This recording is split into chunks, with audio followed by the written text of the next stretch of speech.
slow up, no I don't take shit. I got no love for the fakeness. If you wanna play tough and wanna hate this, I'll always show up.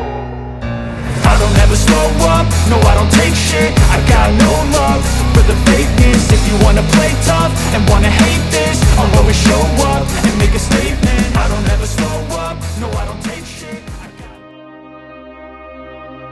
Sunan Gunung Jati merupakan salah satu dari anggota Wali Songo yang dikenal sangat sakti dengan memiliki banyak karomah yang hanya dimiliki oleh para wali Allah. Sunan Gunung Jati berdakwah dengan menyebarkan Islam di tanah Jawa bagian barat. Beliau tinggal di salah satu daerah di wilayah Cirebon, Jawa Barat.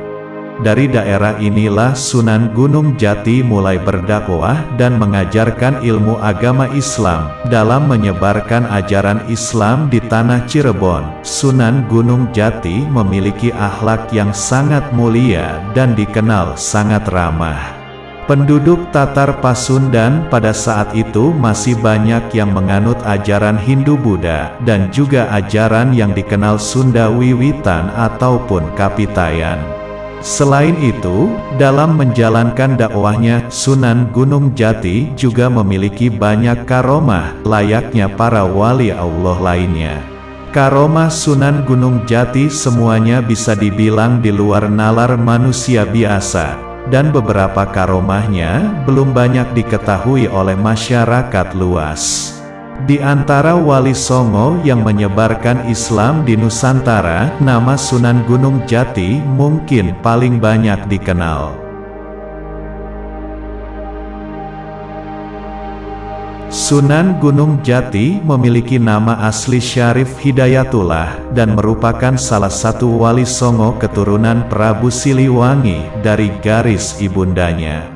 Seperti anggota wali Songo lainnya, Sunan Gunung Jati pun dipercaya masyarakat mempunyai karomah para wali. Dan di antara karomah serta kehebatan Sunan Gunung Jati adalah sebagai berikut. 1. Bisa mengobati penyakit dalam melakukan operasi hanya menggunakan tangan. Salah satu karomah sakti Sunan Gunung Jati yaitu mampu melakukan operasi hanya dengan tangan kosong.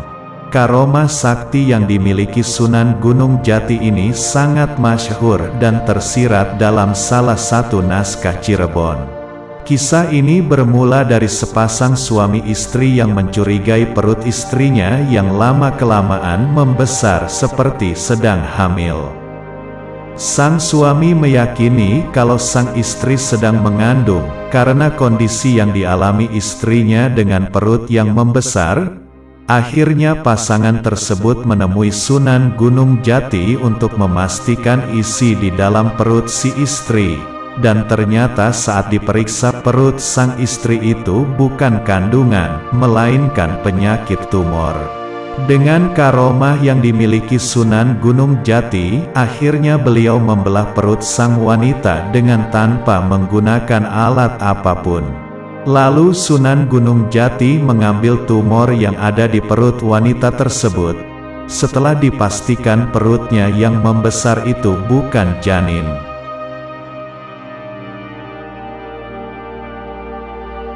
2. Menguasai 99 bahasa.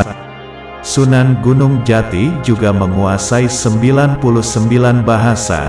Tidak hanya bahasa dunia, tetapi juga Sunan Gunung Jati menguasai bahasa lokal. Beberapa bahasa daerah di wilayah Indonesia pun ia mampu menguasainya, seperti bahasa Jawa Sunda dan bahasa daerah lainnya.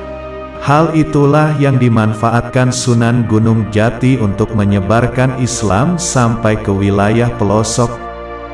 3. Ahli strategi. Kehebatan Sunan Gunung Jati berikutnya yakni ahli strategi. Hal itu terbukti secara empiris karena kerajaan yang dipimpin oleh Sunan Gunung Jati, yaitu Cirebon, memiliki wilayah kekuasaan yang luas. Bahkan wilayah kekuasaan kerajaan Cirebon hampir menyebar di seluruh Jawa Barat dan juga beberapa daerah di Jawa Tengah. 4. Pengajar yang gigih. Kehebatan Sunan Gunung Jati selanjutnya ialah seorang pengajar yang gigih. Penyebaran Islam oleh Sunan Gunung Jati ini terbilang luas. Tampaknya hal tersebut wajar, sebab Sunan Gunung Jati bisa dibilang merupakan sesosok manusia yang gigih di bidang pendidikan dan teladan sejati. Salah satu contohnya yakni ia mengajar dan berdakwah menjelajah ke pelosok desa. 5. Ahli politik. Sunan Gunung Jati juga dikenal sebagai tokoh ahli politik. Ini merupakan kehebatan Sunan Gunung Jati yang sangat luar biasa. Dalam beberapa catatan sejarah, Sunan Gunung Jati mampu menaklukkan kerajaan Pajajaran dan juga mampu mengusir Portugis. Dengan segala kerendahan hati, jika ada perbedaan versi mohon dimaafkan.